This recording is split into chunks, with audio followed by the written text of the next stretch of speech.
Fakta Berita Indonesia, berani, tajam, dan aktual.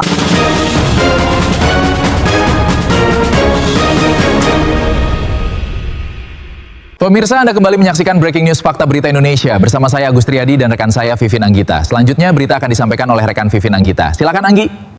Terima kasih rekan Agus. Pemirsa, Batam. Dugaan praktik penyelundupan barang melalui jalur laut kembali menjadi sorotan di Kota Batam. Aktivitas yang diduga berlangsung di kawasan pelabuhan Tanjung Sengkuang itu disebut memanfaatkan pelabuhan tidak resmi atau yang dikenal masyarakat sebagai pelabuhan tikus untuk mengirim barang keluar wilayah Batam. Informasi yang berhasil dihimpun di Batam pada Senin, 3 Agustus 2026, menyebutkan pada siang hari aktivitas di kawasan pelabuhan tersebut tampak berlangsung normal. Namun, memasuki malam hari, lokasi itu diduga mulai digunakan sebagai tempat bongkar muat berbagai jenis barang sebelum dipindahkan ke kapal-kapal kayu yang selanjutnya berlayar menuju daerah lain. Salah seorang sumber yang meminta identitasnya dirahasiakan mengungkapkan bahwa barang-barang tersebut diduga dikirim melalui jalur laut menuju wilayah Tanjung Balai Karimun. Menurut keterangannya, aktivitas tersebut bukanlah hal baru karena disebut berlangsung secara rutin, terutama pada malam hari. Ia menjelaskan, kendaraan pengangkut biasanya mulai memasuki kawasan pelabuhan pada sore menjelang petang. Setelah menunggu hingga malam, barang kemudian dipindahkan dari kendaraan ke kapal kayu untuk selanjutnya diberangkatkan ke tujuan.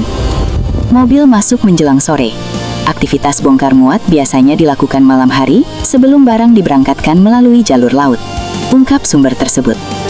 Dari informasi yang berkembang, barang-barang yang diduga dikirim melalui jalur tersebut terdiri dari berbagai jenis, antara lain barang elektronik, tekstil, hingga paket ekspedisi yang diduga tidak melalui mekanisme kepabeanan sebagaimana ketentuan yang berlaku.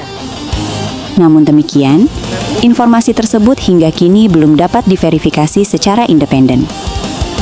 Di lapangan juga beredar informasi yang menyebut adanya dugaan keterlibatan seorang pria bernama Indra Chen sebagai pihak yang diduga mengendalikan jaringan aktivitas tersebut. Nama itu disebut oleh sumber sebagai sosok yang diduga memiliki peran dalam aktivitas penyelundupan di wilayah Batam.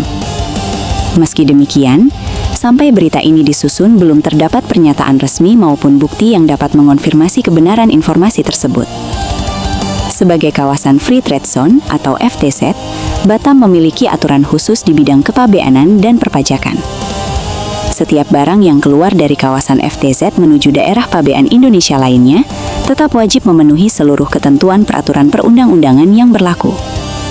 Apabila dugaan aktivitas penyelundupan tersebut terbukti benar, praktik tersebut berpotensi menimbulkan kerugian negara akibat hilangnya penerimaan bea masuk dan pajak. Selain itu, kondisi tersebut juga dapat menciptakan persaingan usaha yang tidak sehat bagi pelaku usaha yang menjalankan kegiatan sesuai aturan hukum.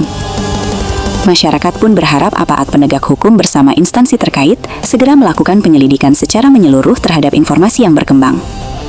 Pengawasan terhadap aktivitas di pelabuhan-pelabuhan tidak resmi juga dinilai perlu diperketat guna mencegah terjadinya dugaan pelanggaran kepabeanan di wilayah Batam. Hingga berita ini diterbitkan, belum terdapat keterangan resmi dari pihak berwenang mengenai dugaan aktivitas bongkar muat ilegal di kawasan pelabuhan Tanjung Sengkuang. Upaya konfirmasi kepada kantor Bea Cukai Batam maupun Satpol Airut Polresta Barelang juga disebut masih belum memperoleh tanggapan. Redaksi tetap memberikan ruang hak jawab dan hak klarifikasi kepada seluruh pihak yang disebut dalam pemberitaan ini. Apabila di kemudian hari terdapat penjelasan, bantahan maupun keterangan resmi dari pihak terkait, redaksi akan memuatnya secara proporsional sesuai amanat Undang-Undang 1999 tentang pers. Demikian Breaking News Fakta Berita Indonesia kali ini. Semoga informasi yang kami hadirkan dapat menambah wawasan serta memberikan gambaran yang objektif mengenai berbagai peristiwa yang terjadi di Indonesia. Terima kasih atas perhatian dan kepercayaan Anda. Terus ikuti Fakta Berita Indonesia untuk mendapatkan berita yang cepat, akurat, berimbang, dan terpercaya dari seluruh penjuru Nusantara. Saya atas nama Vivin Anggita, bersama seluruh tim redaksi Fakta Berita Indonesia, mengucapkan terima kasih atas kebersamaan Anda. Sampai jumpa pada Breaking News dan sajian informasi kami berikutnya. Salam Fakta Berita Indonesia.